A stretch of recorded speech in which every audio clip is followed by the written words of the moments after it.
Aloha. My name is Mike Moran. I'm the president of the Kihei Community Association, and we welcome everyone to our general membership meeting this evening, September 21st, third Tuesday of the month, as we've been holding our community meetings for over 60 years on the third Tuesday of the month. Helps us old guys remember when it is. We know it's going to be the third Tuesday. So we welcome everyone tonight. I have to make a few housekeeping announcements, and then we'll get to our presenters shortly. We have three segments into the meeting this evening.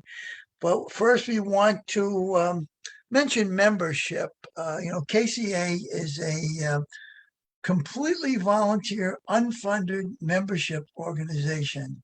And nothing is required to be a member. You don't lose any benefit. You can come to these meetings.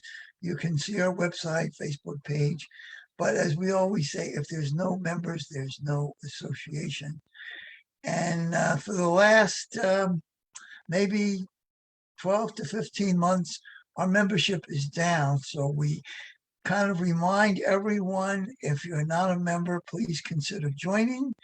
If you have been a member, please make sure that you are current. We're at the lowest point we have been in since I've been around. That's a long time. But of course, this is our first pandemic and first time doing virtual meetings. So we attribute that as part of the reason, but we do need support of memberships, or there's no organization. So we need to stress that.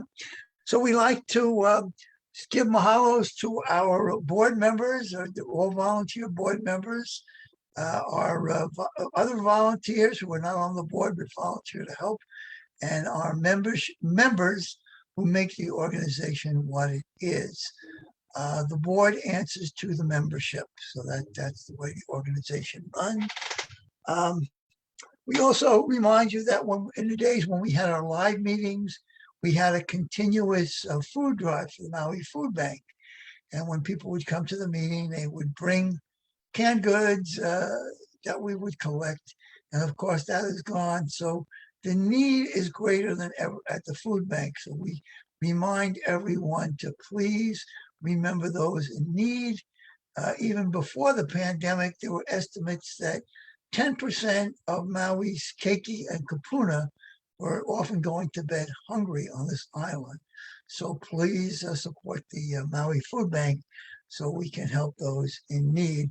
Pretty basic thing is food. Okay, so we have a requirement that's in our bylaws at this particular meeting. It says during the regular September membership meeting, the president shall appoint the chairman of the nominating committee. And so that's my job, is to name someone. And I looked at, and I said, well, yeah, we have a board member. She doesn't have too much to do. Let's see. She participates in every committee that we have. Oh, and she also is the treasurer. Oh, wait, she's also the secretary, but she still have time for this. So we are very fortunate that our secretary, treasurer, and long-term KCA board member, Patricia Stillwell, has agreed once again to head up the nominating committee. And what the nominating committee does between now and Halloween, between now and October 31st, we look for, solicit, welcome potential board members for the 2022 year. So if you're interested, or you know someone who might be interested, you can have them contact us at the kca@gokihei.org, or just go to our website, and there's the application is on the website. If you just want to fill it out and send it in, if you want to send us an email to get some more information.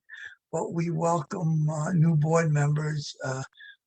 This year we had 10. Our bylaws require anywhere between 6 and 20. So we have plenty of room for some new blood. And while we, we look for diversity, but we really look for people who are willing. So if you're all like me, and if you're a white Halle like me, you're still welcome. It doesn't have to be other diversifications, but it's open to everyone who is interested in participating.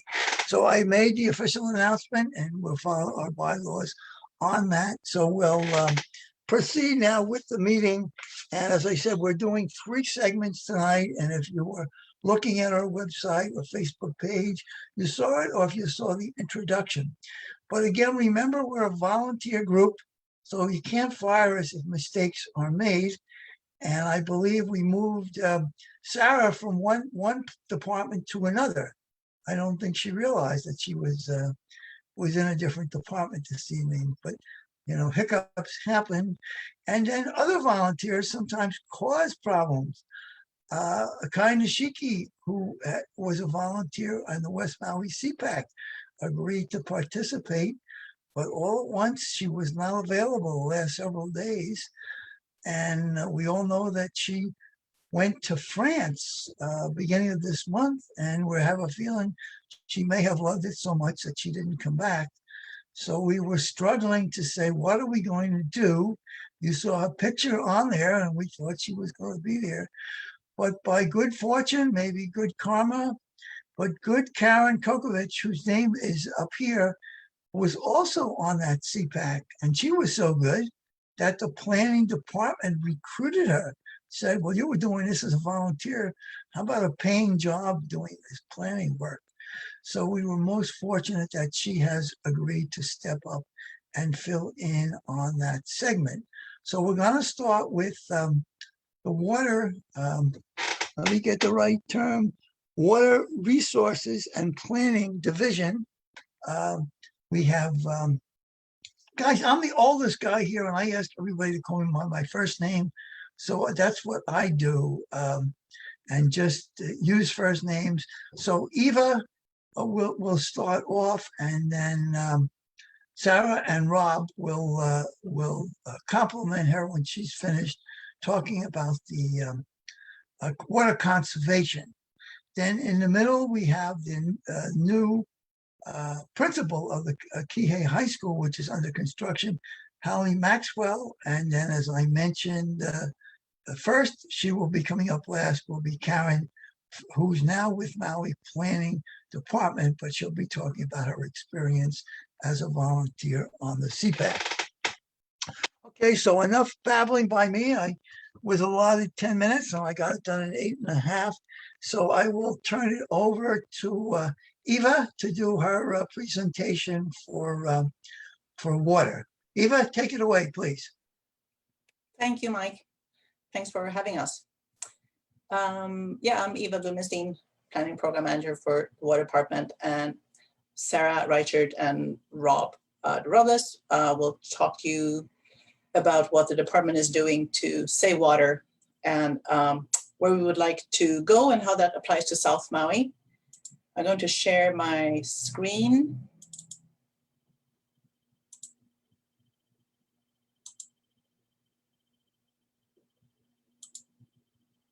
Okay, hopefully you can all see that.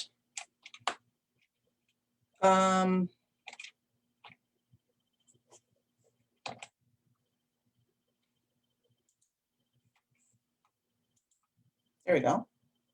Okay, I want to give you a snapshot first of the department's central system. That's what serves South Maui. The map, you can see the department water pipes of the central system. That's the blue lines.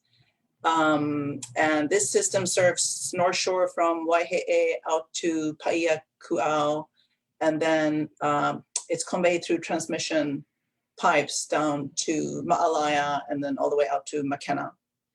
The sources for that, you can see the purple dots, those are department wells. So most sources of water is coming from aquifers in the Wailuku sector. A little bit of surface water. You can see the green boxes, those are water treatment plants. And that's because the aquifers in South Maui, they don't have much recharge or yield. for potable water. Most of the lower elevation aquifers that's brackish water, so that's mostly used for irrigation.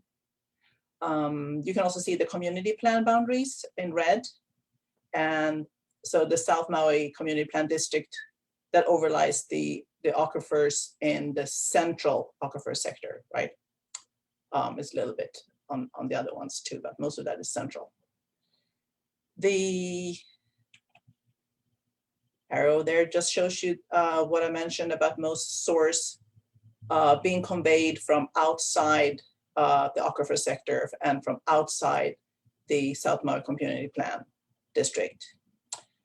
The graph on your right shows 2020 water demand, which was roughly 25 million gallons a day that's for the whole central Maui systems. That includes South Maui, but the North Shore as well, right?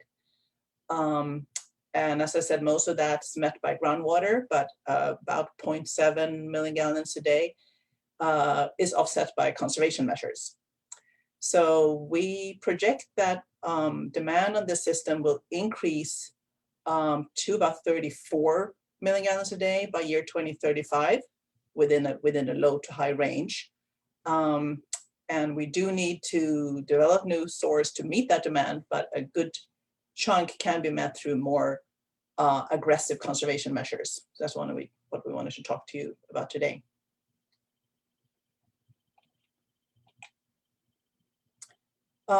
This is a snapshot of water conservation savings. Our program started in the mid-90s. And as we, of course, increased the number of services or meters as population grew over these mid-90s to now, the number of meters increased about 36%, while the overall water use, like overall water consumption, increased under 6%.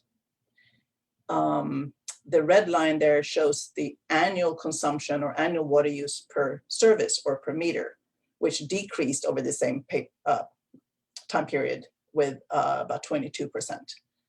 So that's good. And we know that we are more water efficient, we're good stewards, but it may not be enough. This is the snapshot of island-wide use, and it varies both by the type of use and the region. So this map shows you how water use is tied to rainfall. You can see those rainfall isohyads. That's annual rainfall in inches.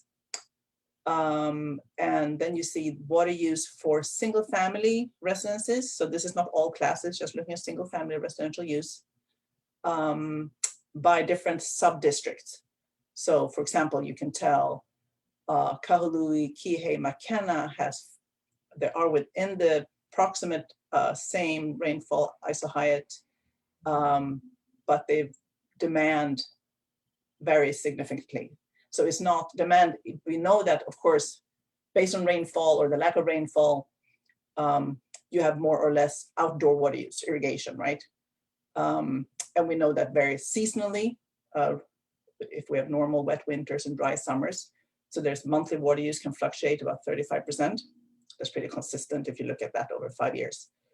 But that outdoor demand is not only tied to microclimates, because you have the same amount of rainfall for an area like Makena has much higher water use for other reasons, whether that is lot size or water features or other reasons, yeah? So the department, we have a pretty broad conservation program, which to date has mostly been incentives and outreach. There is not much in terms of regulatory measures. So when Sarah and Robert's going to talk about our current conservation programs and what we are proposing to reach our targets, when they look at and develop conservation measures, we have an overall statewide framework that provide guidance. There's a state conservation plan, there's the freshwater initiative, and then the municipalities implement their individual programs. And those are based on research and community input. They may target specific end uses, such as parks or resorts or condos or specific service areas, such as upcountry or South Maui. And then we evaluate the available technology, the cost of those measures, sort of the return on investment, the manpower needs, etc., and adjust to upgrade, monitor, and make sure we propose the best measures. So with that, Sarah's going to talk about our current conservation program.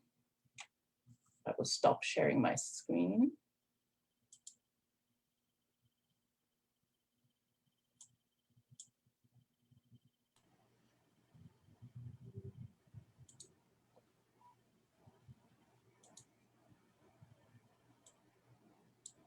Go ahead, Sarah. Hi. So I'm going to talk about what we're currently doing to save water in Maui County, especially targeting drier areas like Kihei and South Maui areas. So we've got several things going on with programs. We've got a rain barrel catchment program, which is really popular. It's a 50-gallon rain barrel. It's completely 100% recycled. We've had neighboring islands ask us where to get them because they wouldn't get them. They save about 4.5 million, about 4.5 million gallons per year altogether. And when you get them, it's really simple to put them together. People can do it within a day, and they start saving water immediately as soon as it starts raining. So there is quite a big outreach for it. We try to do it every couple months, but with COVID, it's been a little bit slower because of safety measures. But the program is not over. Some people ask, is it over because we're not giving them out? But no, it's ongoing. And then we also have a toilet replacement program. That is an ultra high efficiency toilet. So it's a dual flush toilet that we provide for toilet replacements. It's only 0.8 gallons per flush, which is half of what the standard toilet is right now at 1.6. And we've gave out about 260 of those since its inception. And that saves about 4 million gallons per year in water. It's the highest water use in your home.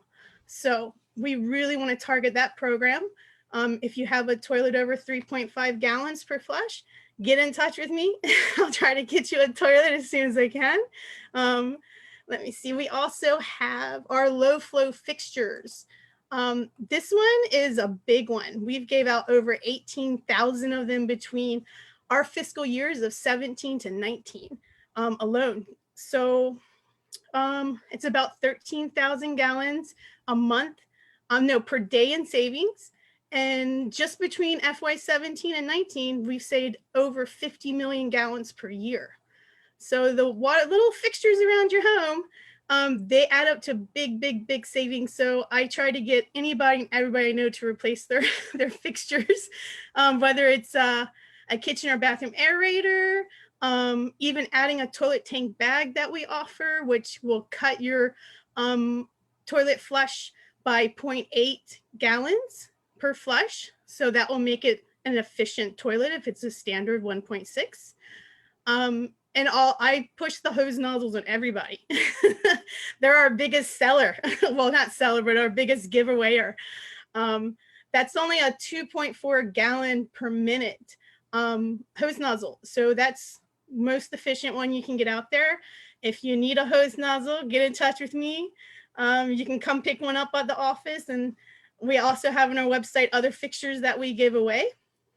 And so out of those three major programs that we do have, the fixtures, the toilet replacement, the rain barrels, there's about a countywide savings of over 60 million gallons per year when they're optimized between each home with what we gave out. Let me think, what else do I have? Oh, our outreach. So we haven't forgot about South Maui. We want to embrace South Maui because it's so dry down there. We have been out in the community all summer, trying to reach people. We've been announcing it on the radio and in the newspapers and magazines. We made bus posters about water conservation. They're in the buses, which go down to South Maui. And we're just trying to give out, we were giving out fixtures and free hats and t-shirts and water bottles to make people aware of our campaign that we're doing. It's Don't Waste a Drop, because it's every drop is so important, especially in South Maui. So yeah, that's our overview of what we're doing. If you guys have any questions, just send me an email. My email is on our webpage, which is waterresources.mauicounty.gov.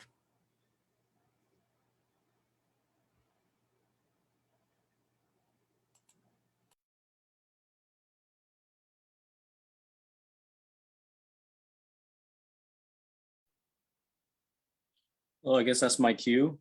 Hello, I'm Robert DeRobles. Are you ready for me? Wonder if anybody could hear me here. I can hear you. Okay, Yes, Rob, great. we can hear you fine. Thank you. So another important part of our job for water conservation is trying to develop a draft bill for a water conservation ordinance. I'm just going to talk about a couple of points, important points of that ordinance that we're exploring to develop. For one, we're exploring the idea of developing prohibitions against water waste, but that'll require a lot of investigations and discussions with the public to reasonably shape them. We'll also use our conservation outreach efforts, have open discussions and surveys to get to the bottom of that. But there are other ways that we could enforce this kind of, not enforce, maybe the wrong word, but to encourage the public to organically reduce water waste, such as helping the public understand that what the best watering times should be when there's less evapotranspiration rates during the day. Xeriscaping, making efficient modifications to irrigation systems are just examples where we try to educate the public on. Water budget approach for landscaping is another important aspect we're exploring for major architectural redesigns and new builds. It's important to note that we'll have to first develop a plant water use classification manual to determine water intensities. For example, other municipalities in the country have done this, so they rate plants and vegetation from low to medium to high water use intensities. That'll help design more efficient landscaping that are less water intensive.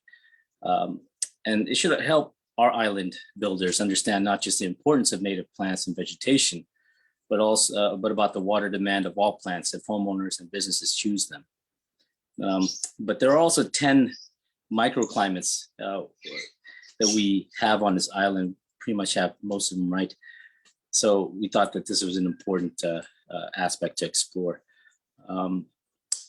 So the other one is water efficient landscaping standards. We're kind of thin in our language regarding what those are. At a minimum, certain irrigation practices need to be prohibited, and smarter automated systems need to be installed, especially to just watering for rainy days. I'm sure some of you drive down the road and you see sprinklers going off in the middle of the day or when it's raining. We try to encourage the public to be more aware of that. But this is really just a new step towards making responsible changes to our collective behaviors to ensure that we don't use more water than we really need. There are also existing building rules and engineering standards, either through design work or through fixtures and appliances that people buy that are already labeled to be more water and energy efficient. We just want to make sure that the minimum standards are set to help conserve water. As an example of how DWS is working towards being more efficient is water auditing. The Hawaii Wave Water Auditing Program Act 169, SLH 2016, requires us to actually run an annual water audit for our distribution system to find areas of improvement to increase efficiency and reduce water loss. So everything we're doing is along the lines of more accountability. This is more easily implemented. Of course, these ideas are easily more implemented in the water utility or in the commercial sector. But again, that's something we need to explore further. And lastly, increase the capability of new bills to incorporate perhaps gray water reuse. For example, by coming to a consensus about what size property should install separate parallel gray water piping to prepare for extended periods of drought. So this would be new builds or huge major renovations that is basically like a new build. But for now, we're continuing to promote gray water reuse for secondary water use purposes at parks and certain businesses. In fact, we're actually installing a demonstration proof of concept gray water system at a local park in Lahaina, which is the first of its kind in the state. So that's just a brief overview of what we're exploring for our bill for water conservation ordinance.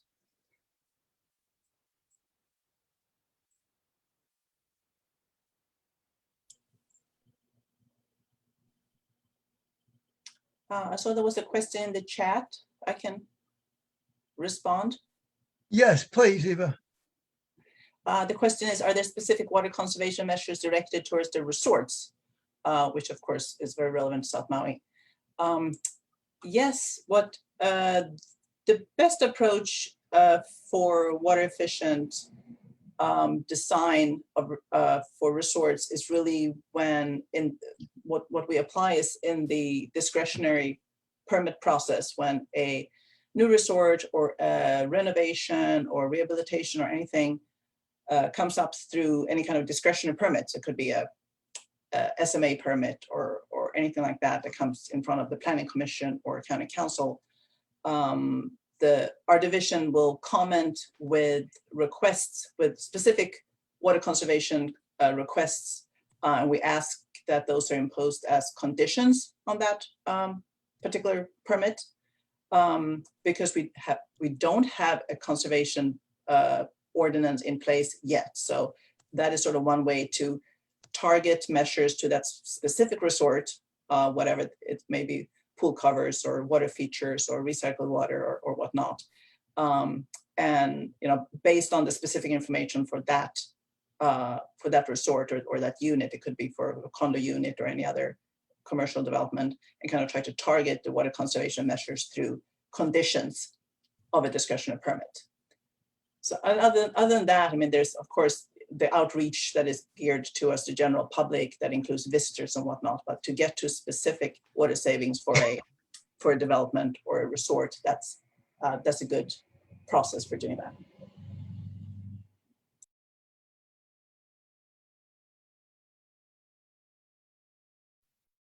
Okay, Eva, or whoever in the water department, water division wants to talk about that. We have a couple more questions popped up, if you see them. Do resorts use any of those water saving devices? Well, that's a good question. Maybe Sarah can answer that better than me, because I'm not the one actually distributing them. I can answer that. Well, a lot of resorts right now are actually, they like to consider themselves water efficient, but some are more active than others. They do, like, for example, the Hyatt over the west side. They've installed a semi-working reuse system. So I wouldn't say, I can't speak for the hotels and what kind of devices that they use in terms of water efficient fixtures, but I know that they should be having at least water efficient laundry facilities and maybe AC, HVAC units and such. I hope that answers the question. I think it does. I think that's, I mean, you're not responsible for knowing exactly what they're doing, but that's what we kind of hear here in South Maui. It's like, oh, the general comments from other parts of the island. Oh, you guys in South Maui, you don't have any water sources and you're using all the water. Well, it's not us residents that are using it all, guys. It's these international corporations that are using it. So it's good to at least get an opinion on that. And then that last question, does your division coordinate with wastewater division? Yes, so our division, Water Resources and Planning, we do multiple functions, including master planning. We do not do capital improvement programs or CIP, that's handled by engineering. So in master planning, where we're looking at, what are the most feasible source or measures to meet projected demand over the next 20 years or so, we strongly promote recycled water to serve any non-potable needs where that's available and feasible. So when we're looking at strategies to meet long-term demand, part of that is done through the Water Use and Development Plan, which is sort of the 20-year plan for Maui County, including private purveyors. Some of those strategies are specifically to work closer with wastewater division, the recycled water program, so that both in terms of funding, where there are federal funding available that can be easier use through drinking water utilities, and planning the CIP, the capital improvement programs, to take advantage or to plan around the proposed expansion of the recycled water system in Kihei and Lahaina primarily. I just also wanted to add recycled water. I felt compelled to mention this so the public could know more. I mean, recycled water is a specific use. Not everybody could use it. So in other words, the public, it has to be applied in a certain way. So us, when we're talking about gray water systems, that, for example, has to be applied in a certain way that it can't come in contact with the public. So there's very specific rules on using recycled water and gray water. I think recycled water is more on a larger scale infrastructure, and while gray water systems that we're trying to do in the short term will, hopefully could help the public a little bit better through guidelines and everything like that we're trying to set with DOH. But I just wanted to mention that so people could understand that just because we get recycled water doesn't mean you're going to be able to use it. It may have to be applied specifically in certain areas or industries like commercial or ag. Correct me if I'm wrong, Eva. Great, Rob. That's most helpful. That's why we appreciate you people that are doing this for a living, can impart those kind of answers, clarifying answers that sometimes the general public, we just kind of throw out things. Why are we recycling more water? Well, it's a little bit more complex than that. So, guys, we thank you very much, the trio, for presenting this, and it is a vital measure. And we at KCA, we consider ourselves an environmental organization. So we think this is very important to us. And as KCA's Rob mentioned it toward the beginning, this has been an extremely dry year. People say, well, Kihei is a desert. Well, it sure was a super dry desert, and deserts usually get an influx of downpours once in a while. Well, we're not getting them here. So we feel this is a vital issue for our island home, but particularly for our region, where we can see how dry it is. So we thank you very much for giving us input. If you are available to stick around, sometimes questions pour in at the end. We never know, it's up to the people who are watching whether they want to type in a question, and sometimes they're in for just one portion. But if you're available to stick around, there might be questions. And if there's no questions, we think we have some interesting presenters coming up that you might want to stick around with them. So again, we thank you, the three, for participating with us this evening. And I will now bring up our new, well, she's a current principal, but she'll be another principal, Halle Maxwell, who's been doing our elementary school for quite some time and is now taking a new adventure for the new high school. Halle, welcome. Thank you for coming. Thank you so much. I appreciate that. And thank you for inviting me. Are you able to hear me and see me okay, Mike? If you could just give me a thumbs up, great, thank you. So thank you everyone who's joining the meeting tonight. I just wanted to introduce myself and tell you a little bit about Kihei High School and some updates. If you were at our last meeting in August, I have a few updates since then. My name is Halle Maxwell. Many of you may know me from Kihei Elementary School. I've lived and worked in the Kihei community for over 20 years, mostly all of that time at Kihei Elementary, and I've been the principal there for the last 10 years. So I know a lot of our families I'm familiar with, and I'm really looking forward to meeting many more families that I haven't met already. Currently, what we're doing at Kihei High School is the principal is brought in the year before opening. So we are scheduled to open in August of 2022. We will be bringing in one class at a time. So we'll be starting with our freshman class. Right now, at the construction project, we're in phase 2. Phase 1 has been completed. Phase 1 had mostly to do with infrastructure, getting the wells together and all of that. And in phase 2, we actually have buildings going up. I will be sharing a link to a video that was made about 3 weeks ago that shows some of the construction and where they are with that. And I'll be sharing that with the KCA, who will put that on their website if you're interested in watching that video at a later time. Right now, we have two-story classroom buildings, and those are being constructed right now, as well as an administration building, which will have offices and house administration and the front office and those types of things. Our cafeteria and library, which is a 2-story building, the cafeteria on the first floor, the library on the second floor, is under construction right now, along with locker rooms and a temporary play field. So that will be phase 2 of construction.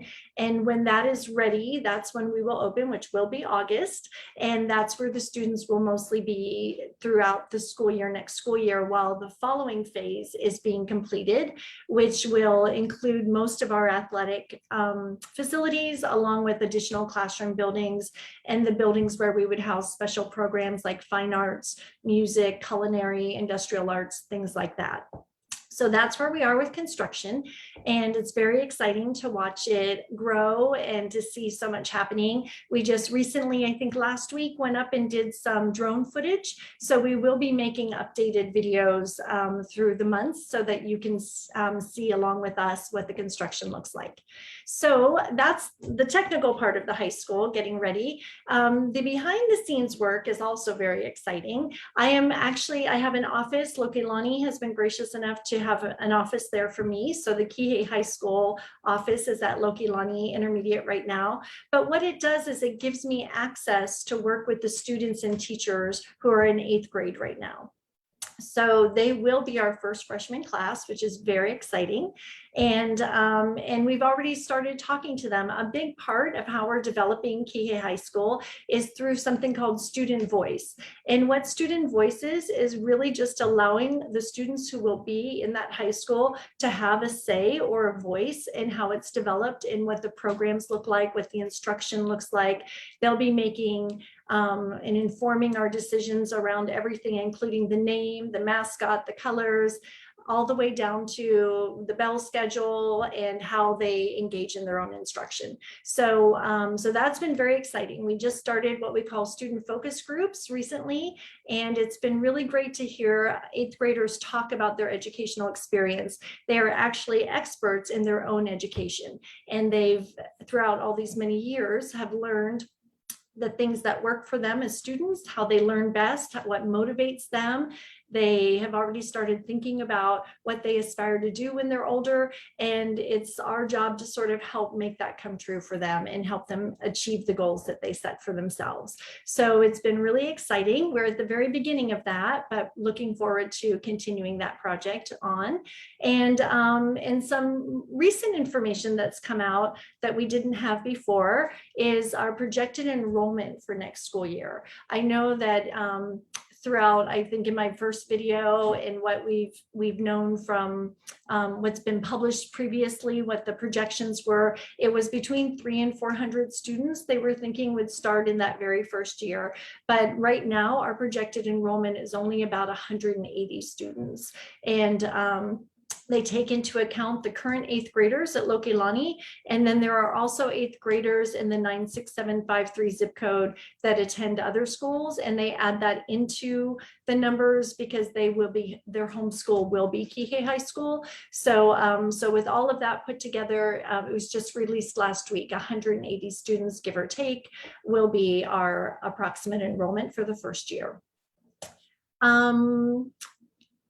I did also want to say that I will be scheduling a meeting in October to give updates. I really have been wanting the students to be able to do a presentation for the community so that you can see what types of things they're working on. They already have some very innovative ideas about school and their education and what the future looks like for them. So I'd really like to put something together in October for the community, and I'll make sure that that gets publicized. I'm sure KCA would be happy to help us publicize that as well. But I did want you to know that we will be keeping the community updated. We will be giving you opportunities to share feedback with us and share ideas with the students and myself so that everyone's voice is included in the planning process. We are very excited to have a school that is just a center of our community and a place where people come. You know, in future years, I've already been, it's been shared with me that our athletic facilities that have been designed are just going to be the best in the county, if not the state. And so it's really going to be a hub for a lot of things in the future. So it's very exciting, and we definitely want to make sure that everybody feels included in that process. So that's really all I wanted to share tonight. And again, I want to thank KCA for inviting me to the meeting. I'm happy to come anytime that you want to extend an invitation. And I'm just looking through the chat box right now to see if there are any questions. It looks like there are a few. It says we've heard various estimates of how many students do you expect in the first year. So 180 is what they're projecting. Now those projections are tricky. You know, as the elementary principal, we've had our projections. For example, Kihei Elementary School this year was only projected to be at 673-ish, somewhere around there, or maybe 83, something in there, like the high 600s, and they're already well into the 700s. So you really, there's a lot of give and take with the projections, but it is a good starting place. So right now what we know is 180. Hi, Kelly King, thanks for joining us. Maxwell, she supports the underpass for access. You know, what I support is student safety. First and foremost, 100% all day, every day. I will be an advocate for student safety. Like I said, every single day. Nothing is more important to me than that. And making sure that our children are able to get to and from school safely is a huge priority for me. What that ends up looking like, I am open to options and ideas. I definitely want to see us moving forward. And if it is determined that an underpass is the best way to go, then I am fine with that. If there's another option that's determined to be the best way to get students to school, I will support that. But I will always advocate for what's safest for the students. And I do think that there's going to be more information coming about that, especially in October. So I will try and keep everyone as informed as I know the KCA will as well. And it looks like, will there be an athletic field eventually?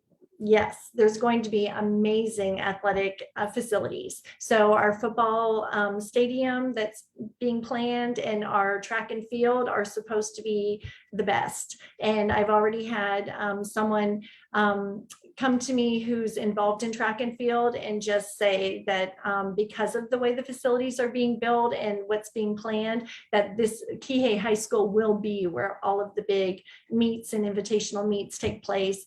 And so it's very exciting. Everything will be state of the art, will be kind of the newest, most innovative designs. And so we're very excited about it. However, we won't have those ready right away. So that we'll have to just be patient with that, but it will get there soon enough. We know with this high school, patience is really the most important thing. And it says, how will Kihei High School get funding to build athletic fields? The athletic fields are in the planning. So the funding will come, however they go through the legislative process to get funding, that will all happen the way it's supposed to. It's all part of the next phase. And a little bit after that, there's some more building that comes after the next phase. So they'll just go through that same process, but it's already in the plans. And I think that was the last question I see. So I will go ahead and turn it back over to Mike, but I'll stay on till the end in case there's more questions that you'd like me to address. Terrific, Halle. Thank you very, very much again for participating. And we do look forward to more information. And yes, we're vitally interested. So we try and post any information we get from folks yourself that have the firsthand information, so the community is aware. And we're aware that our website and our Facebook page isn't the end all be all, but I think we all know today, when you're trying to get a message out, you shotgun it, you put it in as many places as possible. So we thank you for presenting, and we thank you for being willing to stick around. And as I said, we'll see if more questions, they usually tend to pour in at the end when we're saying, guys want to go eat. We didn't have dinner yet. Let's wrap this meeting up, but we'll see how it goes. So again, Halle, thank you very much. And we'll move on to our final segment on the community plan. And as I mentioned at the beginning, we thought we had a calamity when the past chair, or I guess she's still the current chair of the West Maui CPAC, disappeared on us somewhere in the south of France, we think. But we were most fortunate to have Karen Comcovich coming up to step in. And as we said, she was on that as a volunteer on that CPAC, and now she's working for the planning department. So Karen, we thank you immensely for stepping in for us, and we welcome you to our meeting this evening. There she is. Aloha. How are you, Mike? You guys can hear me? Yes, hear you fine. All right. My name is Karen Comcovich, and I was on the West Maui CPAC and currently work for the Long Range Division of the Planning Department. This evening, I'm speaking as a community member about my experience on CPAC. I first got involved with the community plan update for the Alakai meetings, and we are West Maui website. Getting involved early, I saw the commitment of the planning department to include a diverse representation of the community in the planning process, so that the community plan really reflects the desires of the community. A good friend encouraged me to apply for CPAC because I'm really opinionated, but also a good listener. So I filled out the application and got the call to come before council. Going before council was honestly a little intimidating. When they questioned Yvette Solis, she was so prepared. She had read the community plan and the Maui Island plan and had comments prepared. Watching her, I decided if I was on CPAC, I was going to come prepared.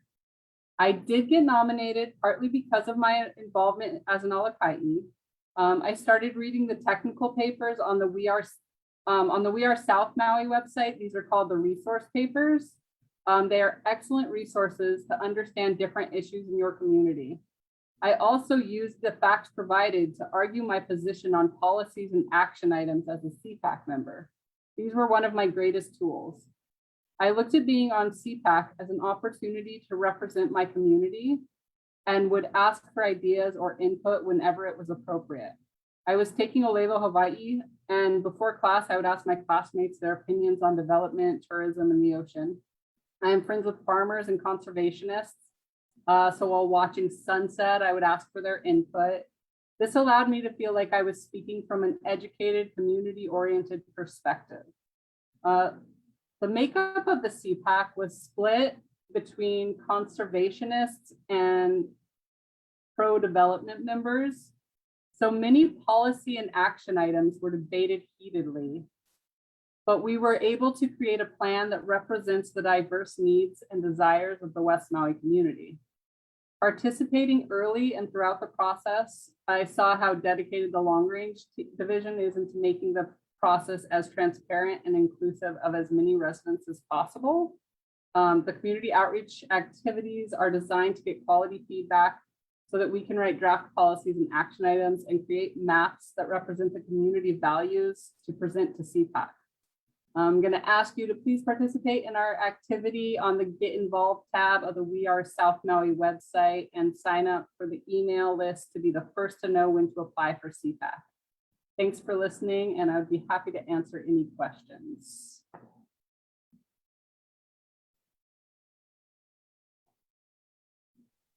Okay, thank you very much, Karen. I believe Rob Weltman is going to participate with you.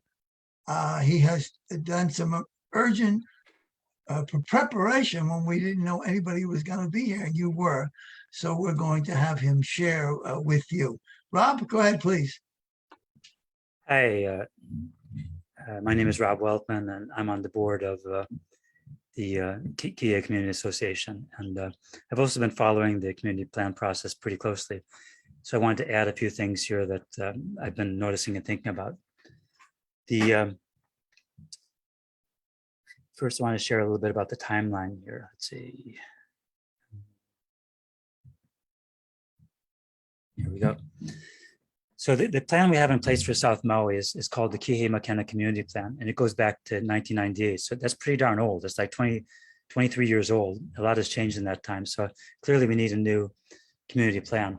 The new one is called the South Maui Community Plan. And we met with the Long Range Planning Division in July last year, and they gave us this timeline, which shows estimated about 40 months to complete it, although some of that is overlapping, so it might be closer. You can compare that below to the time it's actually taken for the West Maui Community Plan, which is not completed yet and is already at almost 50 months. And I have to say that we benefit a lot from the work that was done on the West Maui Community Plan. I've been looking through that, and I think a whole lot of the things that they researched and the conclusions they came to will be very much valid for South Maui as well. So we're starting in a very good place. You can see the South Maui Community Plan website that's managed by the Planning Department at this address, southmaui.wearemaui.org. And already at this point, they've held a number of community engagement opportunities, workshops and online activities, of course, because this has all been during the pandemic. But there's more coming up, and these are two of them. And Karen mentioned one of them. So there are two things you can do here. One is entirely self-directed. You can go to the community design workshop and you can read the material there, and you can look at a map and you can say, this is an area I want to stay exactly the way it is, or this is an area that really needs to change. And that'll provide input to the process. And then the second one is engaging with other people. And these are these talk stories, which happen today, and it'll continue to happen through October 26th. So what is one of the big changes between the Kihei Makena Community Plan in 1998 and the West Maui Community Plan that's just in the process of being completed? One of the big differences you'll see is in the land use designations. So if you look at this map, and especially if you look at the legend on the right, you see a whole bunch of types of land use. And this is actually just a small fraction of it, maybe a third of the total land uses. But you'll see that there's a different land use designation for single family, for multifamily, for commercial, etc. If you look at the new West Maui Community Plan draft, there are much fewer land use designations, and they're different.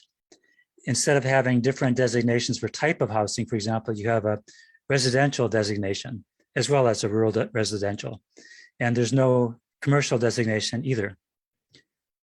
So what does this reflect, and why have they made this change? Well, across the country, there's a debate between what's called Euclidean zoning and what's called form-based zoning.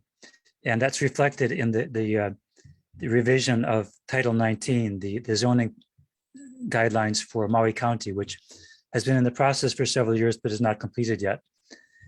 In Euclidean zoning, which is what most counties use and which Maui has used up to this point, an area is defined for a specific type of development. For example, in this particular block, we're only going to have single-family homes. We're only going to have multifamily homes.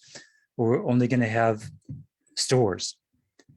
In form-based zoning, instead, an area is defined not by a specific type of development, but a goal, which might be, for example, as we had there, a rural center or an urban center.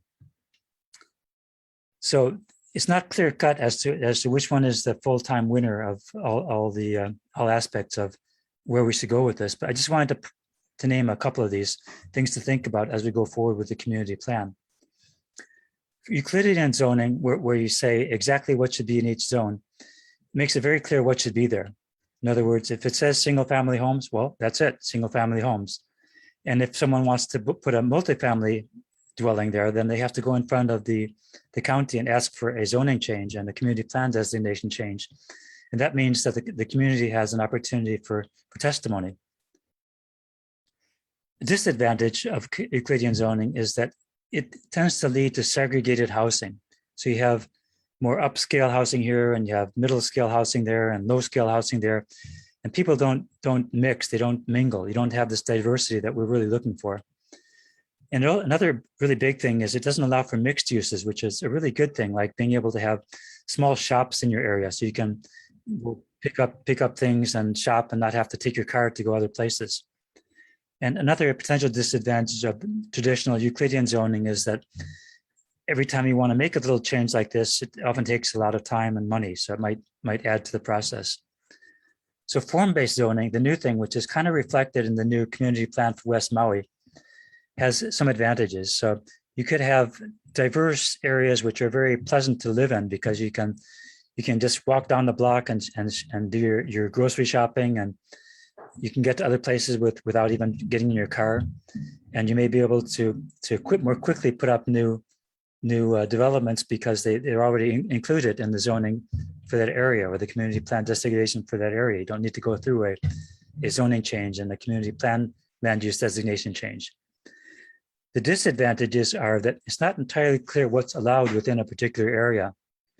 And so the planning department may decide to permit construction in an area with a type of development which is allowed within this broad designation, but might not be what people in the area really want to see there.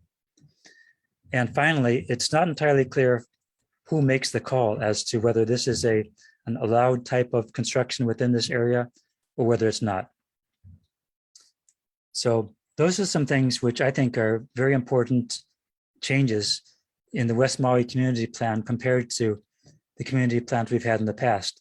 They may be good, they may be bad, but they certainly require your involvement, your input. So I would strongly urge you all to participate in one of those two methods for community engagement that the long-range planning division is making available to you. Mahalo.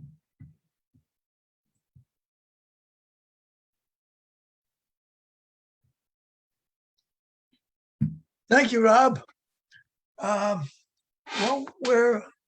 no, I don't see any questions so far. I think we poured a bunch of information out there. Karen, I'll just throw an oral one out to you. I know you're in a particular situation where you're now an employee, then you were a volunteer, and I want to put you in an embarrassing position, but is there anything you could suggest to people that are considering going on the CPAC? Could you give any general advice? Maybe some of us watched a lot of those meetings. That was in the days of live meetings, and of course we're expecting. I'm expecting anyway that for the South Side, we're going to be doing virtual meetings, so it'll be quite different. And in some ways, it'll make it easier for participation. So we know it's kind of apples and oranges to compare the two. But do you have any advice that you would offer to people that are considering what they should think about? Before you're applying, I would really prepare. That's what, when Yvette applied and she knew so much. She knew the community plans. It's really good to know the community plan so you know exactly what's already written and you can support that. And then also to read the resource papers, to know from the county perspective what's going on in your community. And then as a CPAC member, it really was reaching out to people, because my perspective is just one perspective. But when I talked to the people in classes or that, I saw at parties, I got different perspectives, and it opened my mind to different ideas. It's mostly just to be open and ready to discuss ideas and practice being balanced and ready to listen, because I think the reason I got some of the things passed that were kind of hard was because I listened so well to the other people who I might have disagreed with, but listening to them and letting them know that I heard them helped them to understand that, we could come to a consensus on things. So I would say being open and ready to compromise, but also being very strong and having the information to back your opinions. And Rob, I just want to say that was a great presentation, and it explained what's going on with the community plan well.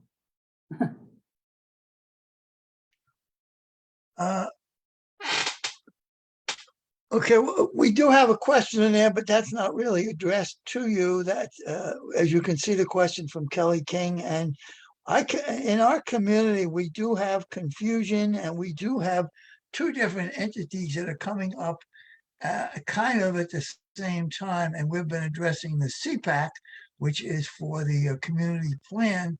But we also have the South Maui Advisory Committee that some of us have worked a couple of years as a volunteer under Councilmember Kelly King's tutelage to establish something like an official KCA. KCA, we're just volunteers. We can only suggest things, and we have no clout beyond public opinion, where a South Maui Advisory Committee will be giving official information to the Planning Commission. So again, it's still volunteers, but in our opinion, has more clout. And with our population here, well, we see on social media tons of opinions. Well, it's only going to work if people are willing to step up. So there's still time to apply for the South Maui Advisory Committee. And yes, you can serve on both if you want to do both. One would be a long-term committee group, volunteer group for the South Maui. And of course, the CPAC is a bit shorter. So I think I've addressed that for Kelly. And yes, we'll get the link to that, Kelly, so we can get some more people involved. And Karen, a question for you. How did you see attendance? We all realize that, and we see it with other volunteer groups. Many of the administrations, boards and commissions, they struggle with attendance. People volunteer, but then they don't show up. So the meeting's canceled for lack of quorum, and or they can't get a vote because there's not enough people to get a majority if there's any dissenters. So how did you see attendance at West Maui Community? For the most part, people who volunteered were committed and showed up. There was one member who decided that he could not commit and he bowed out early, and then we had a replacement. Angela, she was great. But it is a commitment, and so if people are thinking of volunteering, they should recognize that it is approximately 2 nights a week. I have 2 little kids though, and I made it work. It depends on the schedule of the CPAC members too. We adjust our schedule to when they're available. Okay, that's most helpful. And again, we remind everyone, sometimes we kind of forget what it was like before the pandemic. What we're doing like we are tonight, everybody's is home or in some comfortable place. They don't have to go drive someplace to go to a meeting, and can sit in the most comfortable chair that they have around their place. So in that sense, it seems like it would be easier for volunteers this time coming up from what you guys were doing. And as I said, I personally watched some of those meetings, and it's like 9 o'clock, and I'm thinking, wow, these guys have to go home. And then, as you said, people like you have families, and yes, it seems like it will be easier for us here. I still don't see any questions. Where are all these people that had questions before the meeting? Anybody else have a question? Rob, do you want to add anything? Yes, I have a question for Karen, and that's kind of follow up on my summary of the change in land use designations between earlier community plans and the current one. Is that something that was explicitly discussed in the West Maui CPAC, and the pros and cons, and how you arrived at the decision to go with these new designations? And I have to say that I assume that these new designations will apply to South Maui too, because it'd be pretty undoable to have different designations for different parts of the island. We did discuss them at CPAC. I personally like the designations because they do offer greater flexibility. The way we're developed right now is very car centric. It makes us so we have to, I live up Lahaina Luna, so there's not a store. When I was in my 20s, I used to walk to the store. That was like a 45-minute walk. But now I don't have the time for a 45-minute walk to the store. So it makes it so I have to get in my car. When I saw the designation changes, I thought about what it would mean for the community. Again, in my neighborhood, there are a lot of duplexes, and this designation could make it so that those duplexes are easier to become legal instead of sliding by. And I would like to see that. I would like to see the multifamily housing become something that's acceptable in the single family zone, rather than just something that's happening. And that is why, as a CPAC member, I did support it. We did vote on that. It was something we looked at, and they discussed that it would be on the other community plans as well. The council also discussed it in April.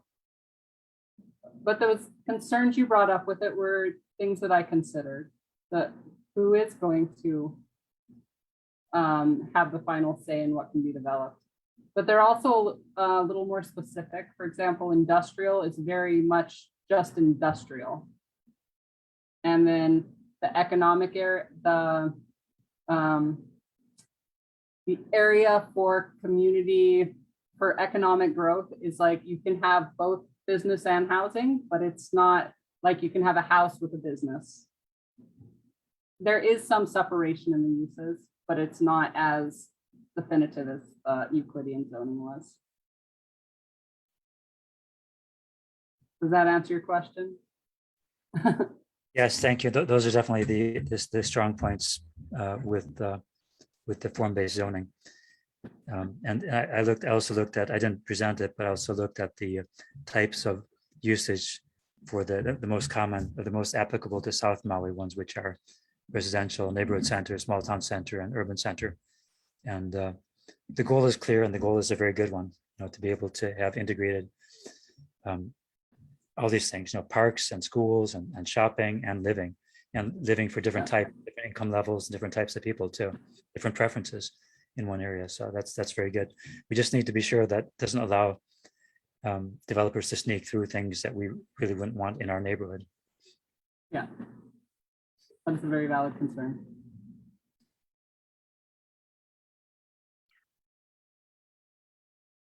Okay, and I would just offer that, we've been talking about a walkable, bikeable community in South Maui, which is in our current plan, and we've addressed it several times, that it's it's never seems to be implemented. It's talked about, but we go back to the same things after all these years.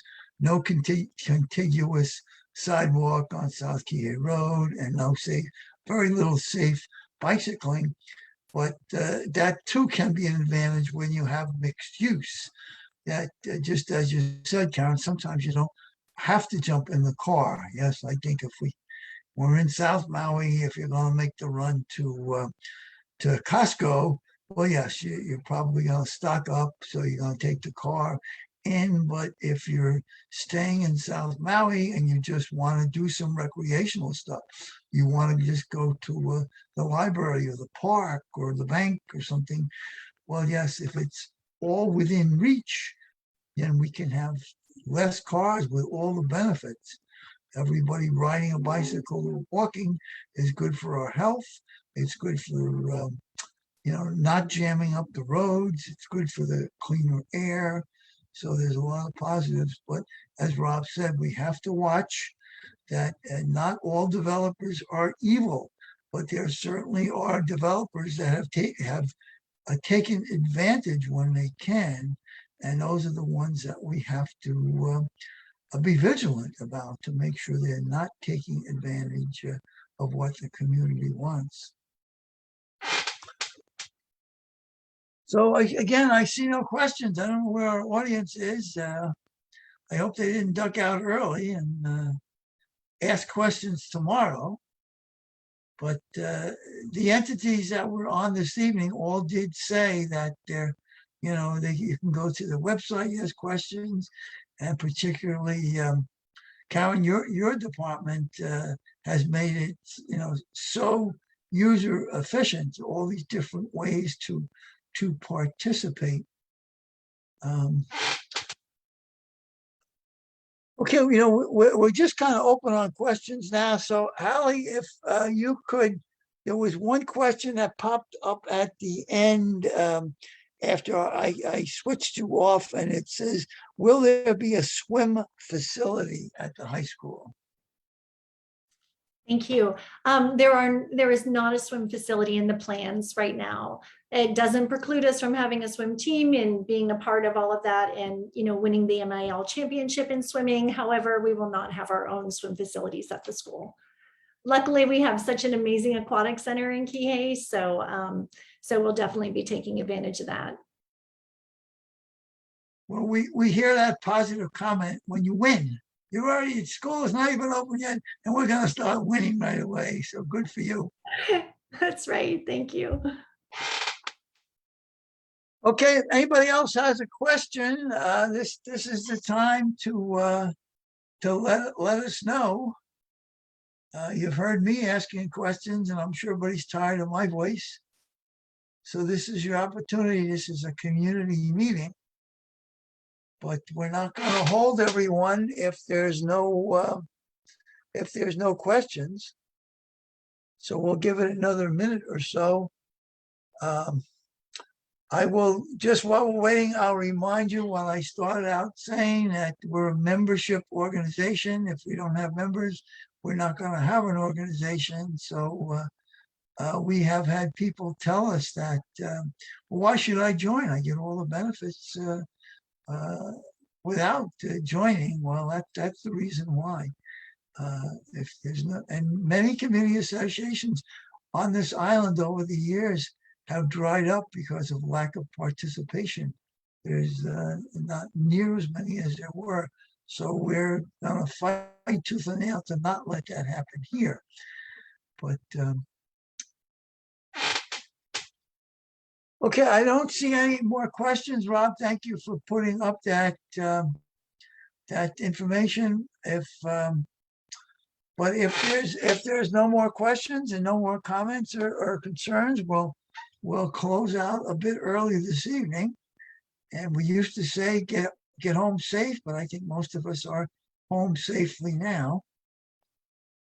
So seeing nothing, we'll just thank all the presenters for presenting tonight, and thank you for those that participated by submitting questions. Thank you to all our board members, volunteers, members, and we'll say aloha and we'll be back in November, or go to our website, go kihei.org.